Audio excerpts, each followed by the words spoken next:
Welcome back, everybody. Today we're diving back into rifle scopes and we are chatting about mil radians versus minute of angle. That's right, the ever popular debate of mils versus MOA. If you're here for this video, you're in one of two camps, I'm betting. Number one, you are genuinely trying to do your research as a new shooter or someone that is considering buying a new scope and trying to find which system works better for you. Or number two, you are a diehard MOA or mil guy and you want to make sure, one, I get it right, and two, if I don't, that you're here to slam me for putting down your baby. If you're in that second camp, I want you to get all up in those comments and really let me know why you're a diehard MOA or a diehard mil guy. And if I'm wrong, feel free to let me know. I'm always looking to learn something, and anyone who is here from camp number one in the video is also looking to learn something. So they may just pick something up from your very, very insightful comment. Now let's start with the basics and talk about what a mil or an MOA is. And really you can think of it like a almost ruler. It's just a unit of measurement. But unlike most rulers where 1 inch equals 1 inch equals 1 inch, regardless of how you use it, a mil or an MOA is an angular unit of measurement. So super close to you, a mil or an MOA is a real finite measurement. But as you go out, those angles stay the same. So what a mil or an MOA is changes and gets larger the further you go out in your shooting distances. That's great and all, but let's talk about what an actual MOA or a mil is. So starting with an MOA. An MOA is 1/60th of a degree. You don't need to memorize that. There's no point in it. But what does matter to you is that one MOA at 100 yards is 1.047 inches, or more commonly, just rounded down to 1 inch. Now that really simplifies things.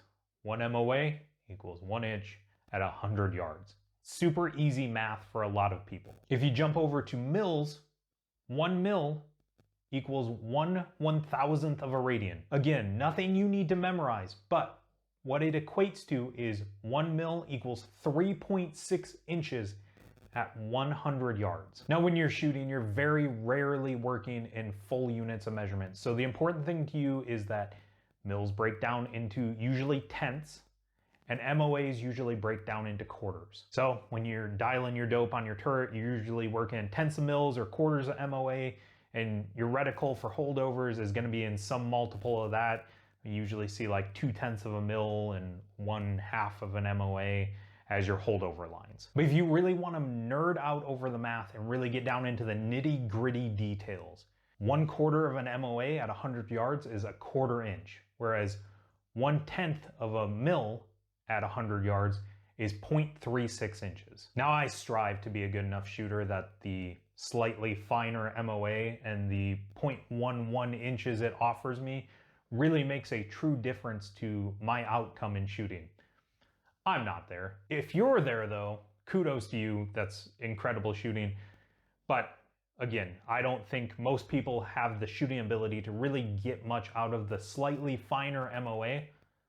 But if that is something that matters to you, if you want the most finite scale you can get, MOA is slightly better just by the math. But if you're waiting for this video to really take a turn and me really start hashing out which one is better and why, well, I think that's probably where I'm going to disappoint you, and that's where this stops. So going back to the basics, they are just angular units of measurement. They do the exact same thing.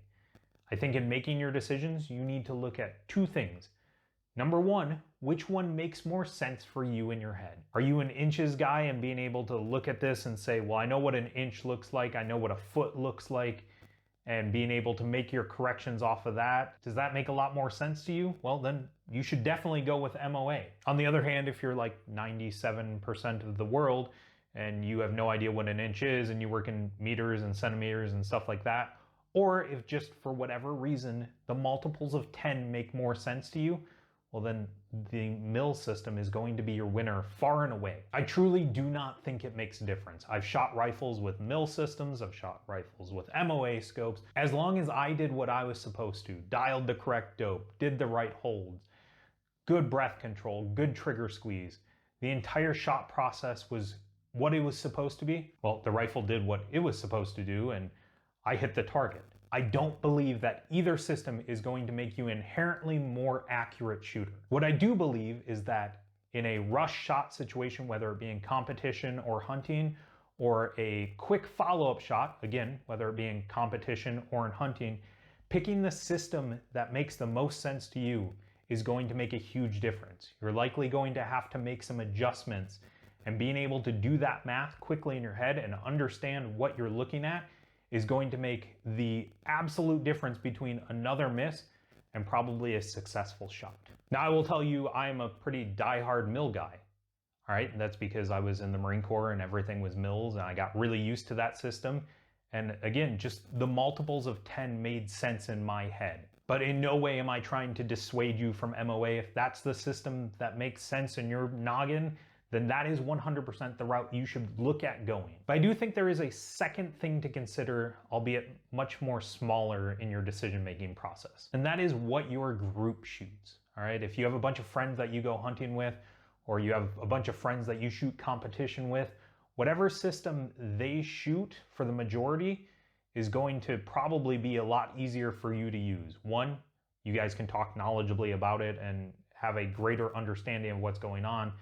And two, those quick follow-up shots, not having them have to convert from MILs to MOA or vice versa, is going to make things a lot smoother and give you a lot better chance for success. Now, I will tell you that if you go to some competition or some sort of training to get better at your shooting, which I think is a great idea, just know that that community seems to be gravitating a little bit more towards MILs. There's a high probability that the guys there are going to speak mostly in MILs. Now, I don't think there's a firm reason why that is. I think it's just seemingly the cool thing to do right now. So again, if MOA makes more sense in your head, know that you might have to do a little bit of conversions and calculations to really fully grasp everything from the training, but this is going to make a lot more sense in your head, and that's potentially the route you should look at. So there it is, the quick nitty-gritty on MILs versus MOA. To recap, MILs obviously better, far substantially more efficient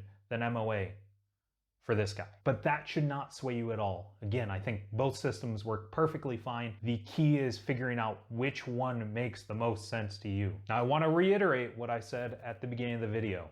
I know you're probably a diehard MIL or a diehard MOA guy. Go in these comments and argue it out. You never know what someone's going to pick up from your education, your experience in the shooting world. Now, I hope this video did help you make your decision, MIL versus MOA. If it did, please jump down, hit the like button, maybe hit the subscribe, come hang out again. We'd love to see you. But until next time, I'm Matt with Deer and Donuts. Goodbye.